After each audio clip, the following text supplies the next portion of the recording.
करमपुर वेझो कुछ महीना अॻु निदवाणी बिरादरी जे चङी मुड़स उस्ताद ग़ुलाम मोहम्मद निदवाणी खे पंहिंजी बिरादरी जे माण्हुनि क़त्ल कयो हो।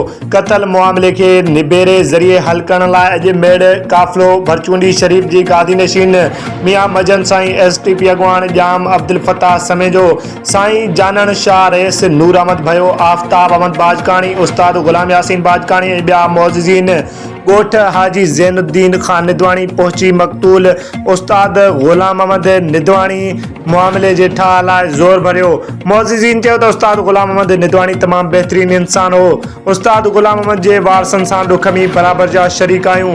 अल्लाह पाक मरहूम जी मग़फ़िरत फ़रमाए। मेड़ मिंथ जे अॻवाननि मक़तूल जे वारसनि ते ज़ोर भरियो त मामले खे निबेरे ज़रिए हल करे तकरार खे ख़त्म कयो वञे, जेको हिकु बहितर अमल आहे। मक़तूल जे वारसनि ग़ुलाम यासीन निदवाणी माशूक अली निदवाणी ऐं ॿियनि मेड़ मिंथ काफ़िले खे मान ॾींदे चयो त असां पंहिंजी बिरादरी सां सलाह मशवरो करे जल्द अव्हां खे निबेरे जी तारीख़ ॾींदासीं।